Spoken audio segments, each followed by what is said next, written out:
Guys, in this video, I'm going to tell you why you should probably not be investing in the country where you live in. And I'm talking about, of course, the stock market. Many investors invest in their home country because they know those companies a little bit better. You live in the UK, you invest in the UK stock market. You live in France, invest in the French stock market. You live in China or Hong Kong and invest in local stock market. That's a recipe for disaster. There is only one market in the world where you should invest, and that's the United States. And in this video, I'm going to tell you exactly why you should only invest in US stocks. And before you start hating me, this is backed by a ton of data and by historical data. And I'm going to share with you that if you have invested in pretty much almost any other country other than the United States over the last 15 years, you'll be losing money. You'll be losing money to inflation, and you'll be losing money due to the cost of opportunity of not being investing in the best economy in the world. And I'm not here like trying to be political or anything like that, but I always remember what Warren Buffett said. Warren Buffett said so many times, US is the best economy in the world, and if you are not investing in the US, you are betting against the US. I'm going to show you why exactly, also in this video, why is the US the best economy in the world and why I believe that it will continue to be the top economy in the world and the companies will perform the best over there in the United States. All right, my name is Henry. I've been investing for the last 20 years. I'm the CIO of Maverick Capital and the founder of the Henrique Wealth Academy. And I like to show investors the best way to retire as fast as possible and to maximize their wealth with proven investment strategies that I share here on my channel, I share on my blog, and inside my academy. But without further ado, let me go ahead and share some charts with you, because you really need to look at this data, right?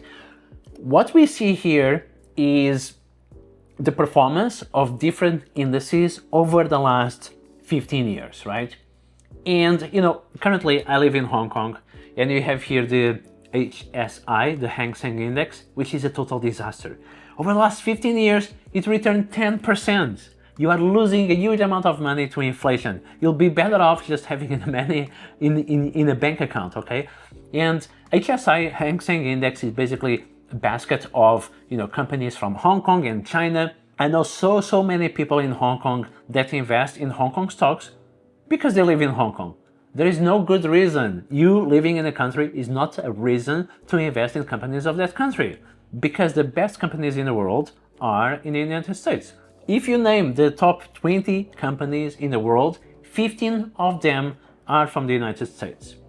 Also, these biggest companies in the world have really global revenue. When you look at companies such as Apple, Nvidia, Microsoft, Tesla, actually the majority of their revenue comes from international sales, right? So they sell part of their products inside the United States, but they're actually very global companies. I'm currently in Thailand, and you go to the supermarket in Thailand or in China or in Hong Kong or in Vietnam or in India, you will always find the same American brands because these are very global companies. Okay, but let's look again at the chart here.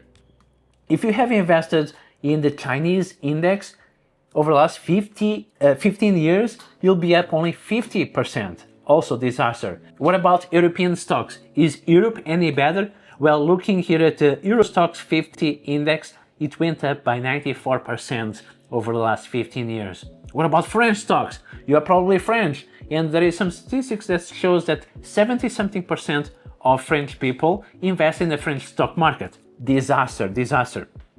You should probably be again investing in the US stock market, or at least diversify and have a good part of your portfolio in the US stock market. Because you being French or being Irish or being Portuguese, it doesn't make your stock market better than the US. It's totally irrational, right? So if you have invested in French stocks, over the last 15 years, you'll have returned 105%. If you have invested in the Nifty 50, the India stock market, India is expanding so much, but it only delivered 300% over the last 15 years.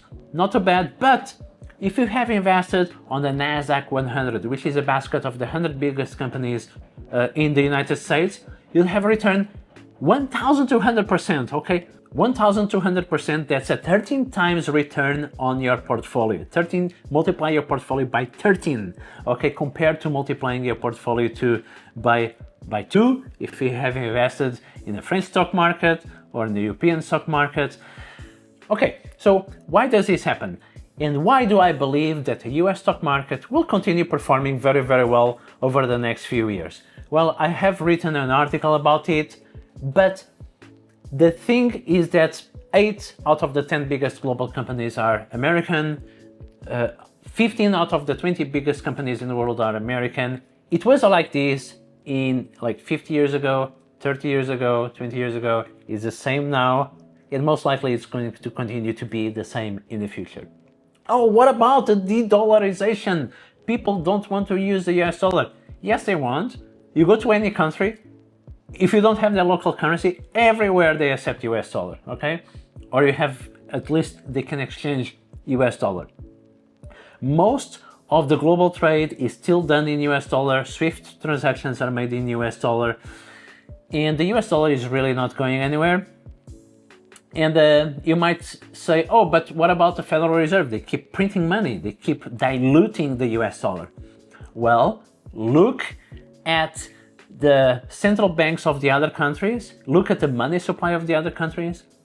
Most other countries in the world print more money than the United States, okay? Most other currencies around the world, over time, their currency devaluates when compared to the US dollar. So the US dollar is still the best currency to hold over very long periods of time. Of course, you might look at last 1 year. Oh, last 1 year, the Australian dollar is appreciating versus the US dollar. Yeah, that's true. But if you zoom out 10, 20 years, over the last 10, 20 years, well, the US dollar actually appreciated versus the Australian dollar, and the same compared to other currencies. Other data, okay, 50% of the global venture capital is in US, okay? The startup environment is so much better.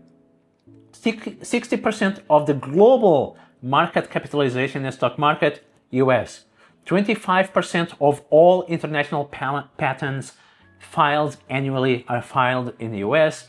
And the reasons why the US system, the American system, is so much better is that the US has very strong property rights and a very strong legal system. The markets are quite open. It's leading research and development investment. You have very robust venture capital ecosystem, strong capital markets. And if you want to learn more about what makes a country a great country to invest, please read the book Why Nations Fail. You can see the book over here. This book will really show you why some countries perform very well over long periods of time and others don't. So basically, diversifying away from American stock market is diversifying into weakness. Again, short term, maybe some international markets might do a little bit better. But I'm not a speculator. I'm a long-term investor. I don't try to time the market. I don't try to time the economies of countries. I invest simply in the best economy in the world. I buy and hold. And with this, I was able to retire, going from flat broke to retired in Hong Kong in 9 years, okay? So if I did this, investing in the US, you probably can do the same. I'm going to end this video with a quote from, of course, Warren Buffett. Warren Buffett said, "In America, business works. It was working great in 1789. It's working great in 2022. We haven't lost the secret sauce. In the American tailwind, in America's economic miracle, in the American system. Never bet against America. We're always right to bet on America."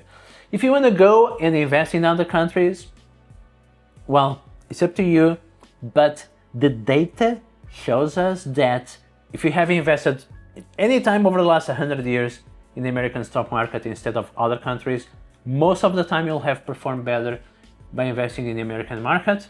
The biggest companies in the world continue to be American companies.